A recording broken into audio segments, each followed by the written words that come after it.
So DBA is a rare blood condition where not many people in the world that have it don't make red blood cells, and obviously red blood cells carry oxygen around the body, which helps for us to survive. And some people and kids do not have red blood cells because they've got DBA.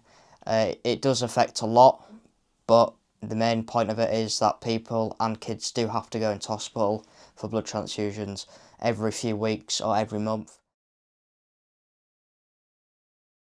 The main thing it impacts on people with DBA is tiredness, dizziness, aching in the body, and just not feeling yourself really. Like me, I'm not one to complain for how I feel. I don't like to really complain in front of people, unless it's my mum and dad.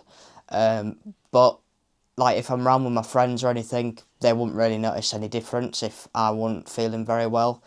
Some would ask like how I was, or some people say how are you doing, or are you feeling okay, because they definitely know about it. But if you just come up to me when I was due my blood transfusion, you wouldn't see much difference between me wanting a blood transfusion and then after having a blood transfusion. So yeah.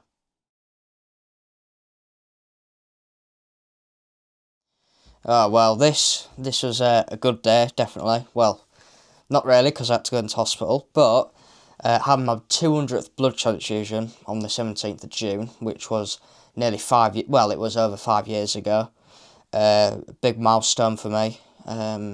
Obviously, something, it's not something good to celebrate, but it's a big milestone for me in 200 blood transfusions, and now obviously I'm nearly at 300, so hopefully keeping it going. But like I said, it's nothing really to celebrate. It's just good that I'm still here and I'm still having blood transfusions now. But yeah, it was a good day. I had a few good messages from some good friends. One being Russ Penn, if you know Russ Penn. I had one from Nick Pope as well, Newcastle goalkeeper, and I had a few from family members as well. So it was a good day overall, and yeah, I really enjoyed it.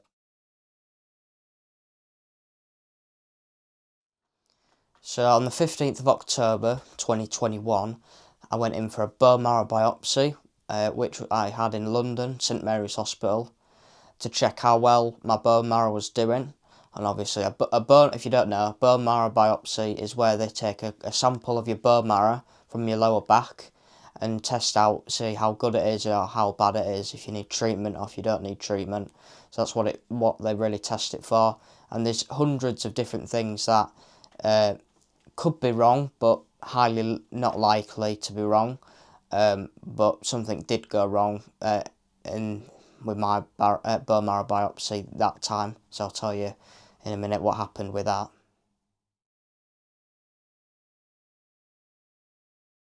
So at the start of 2022, I got the results back from my bone marrow biopsy, and it turned out that I had something wrong with my bone marrow, and I had to go on a new treatment, and it was an antibody treatment to help an infection in my bone marrow to go away.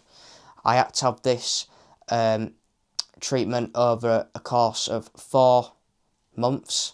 I had to have the treatment once every month, and let's just say it wasn't very pretty. At the end of the treatment, felt great, and then the side effects hit me on the next day. I remember going into school on the 29th and not feeling myself, and I had to come back home. I wasn't feeling that well. Actually, I wasn't feeling well at all. I had a headache to start with, and then as time grew, as the day went on, I started having sickness, migraines, and I felt horrible. I took loads of paracetamol, antibiotics. It just didn't help, and I just felt that bad. I thought, like, I feel like death. It's hurting that much. And over the course, the next treatment, the second one, I was dreading it because I knew what was going to happen afterwards. And the same happened again and again and again. And then I was so glad after the treatment had finished, because it was torture. It was absolutely horrible. And I was so glad it went off. But it worked, so that's the main part. But it was absolutely horrible.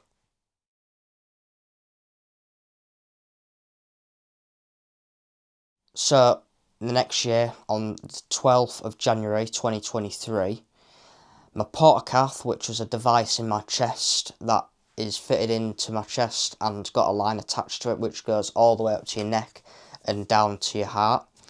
And this was my second port, and I had that fitted in 2014.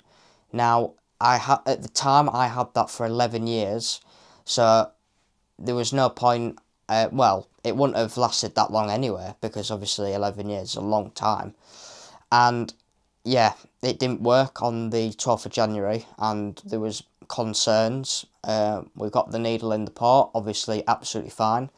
We kept flushing it. We couldn't get any blood out, so we had to stop and give up. And that meant I couldn't have my blood transfusion. So we came back. We went for a walk in Leeds. We came back around 5 o'clock, and I had to have blood taken from my arm through a butterfly needle. And then I had to come in on the next day. I had to try with a cannula. Now, a cannula is a small tubey needle that goes into the vein of your arm, and that's another way of getting transfused, so if none of you knew about that. I got back absolutely fine, and then it was around 10:11. I felt absolutely dreadful. Banging headache, sickness, tiredness. I would never felt like that after a blood transfusion. And then disaster struck. I went into York Hospital on the 14th of January and said I had a port infection. It was absolutely devastating. I didn't know how long I was going to be in there for, because obviously I'd never had one before, and so I was really stressing. And funny enough, my mum did say, "Oh, you'll only be in for the weekend," because we went in on the Saturday. She said, "Oh, you'll only be in for the weekend." I was in for another week. I mean, it was absolutely dreadful. I had to be put on antibiotics for a week. I couldn't go anywhere. I couldn't walk for the next 5 days. It was dreadful. It was like being in prison. But, I mean, it was fine after that. I felt absolutely fine after my antibiotics. I went home fine. And yeah, after that, it was all normal.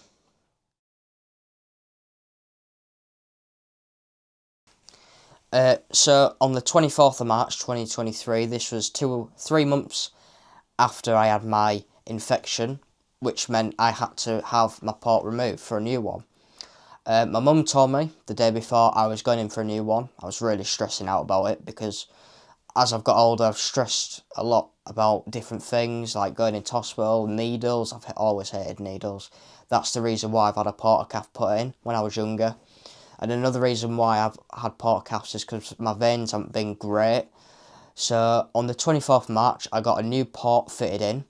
Now, this really set me back a lot.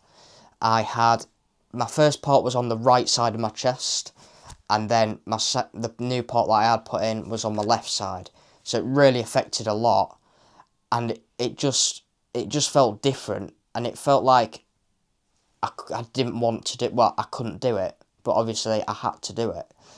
And I was so stressed every time I went into the hospital, wondering what was going to happen next, because I did have some bad times in the hospital with the new port. Obviously, it was healing, because I went in on the 24th, and then my blood transfusion was a week after. So obviously my skin hasn't healed at that point, and it's got loads of like flesh around it, so it's gonna hurt. And it took me so long to get back to where I was, how confident I was with getting my needle in my port, and it was just after 2023, it was just terrible, absolutely terrible. I couldn't face going into hospital. I just never wanted to go in, and obviously I had to, so I had no other choice. I just had to crack on, really. So that was a major step back for me.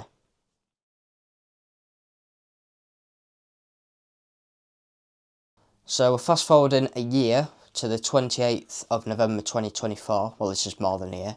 My new port is working great over a year, doing really well.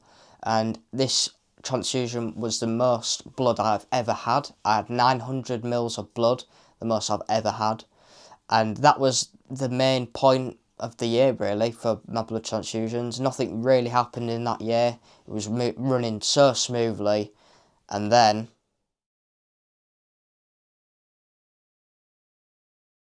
on the 9th of January 2025, this year, my Portacath stopped working again, and that meant I had to go in for a new one. But talking about the 9th, I got my needle fitted in to my Portacath, working absolutely fine, couldn't get the blood out. I've been in this position before, and I thought, oh no, it's not working. So we tried and tried and tried, couldn't get any blood out. So then I went on to get an x-ray on the 9th. This was about midday. And they said to me, we'll give you the results on the 10th, which meant I had to go in for blood on the 10th, and I left with no blood on the 9th. And then on the 10th, I had to try with a cannula. That was my second time I've ever been cannulated, and I absolutely hate them. I despise them. I think they're horrible. And it took some getting used to, obviously, and I definitely came away from Leeds thinking, oh, it's brought me some confidence, because if I had to have the cannula the next time, then I've got some confidence. So the scan results came back when we were going to leave, and they said to us I needed a new port, which just I couldn't be bothered with. So I had the choice of getting rid of it and getting a new one, or getting rid of it and just trying with the cannula and no port ever again. So I made the decision about 3 to 4 weeks after that, and I said I would go with the cannula and get rid of the Portacath. Now, the reason why I did this is because I'm getting a lot older, and I think it would be better for me just to do cannulas, because they're a lot easier, and there's less risk of getting there's less risk of getting an infection in your arm, because if I'd get another port, then there's more chance of an infection. So I chose with a cannula instead of a Portacath.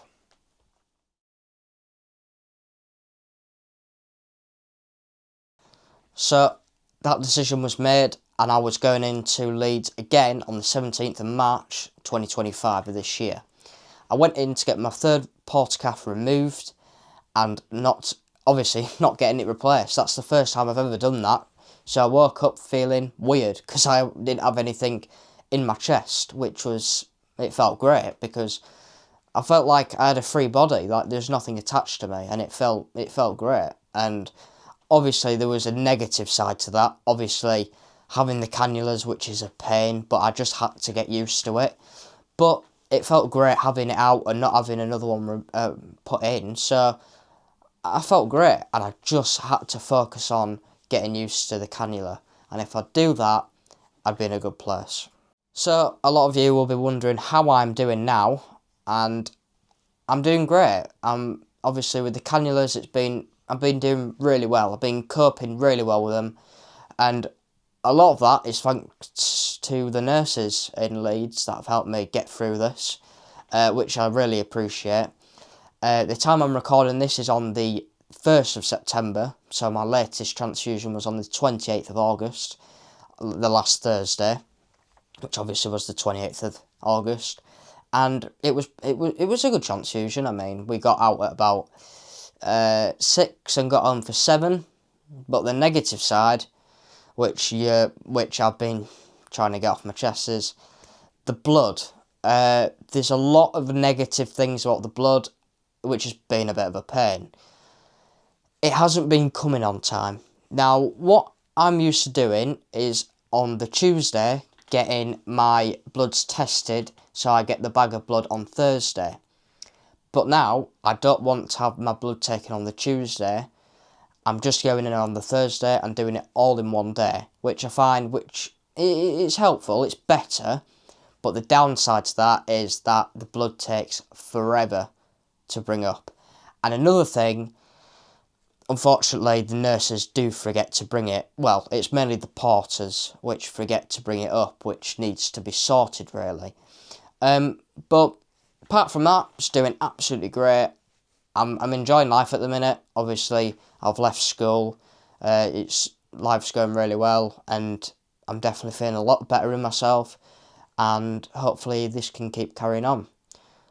So thanks for watching the documentary. This is part 2. If you enjoyed it, please like and subscribe, and hopefully we'll be back for another one later. Goodbye.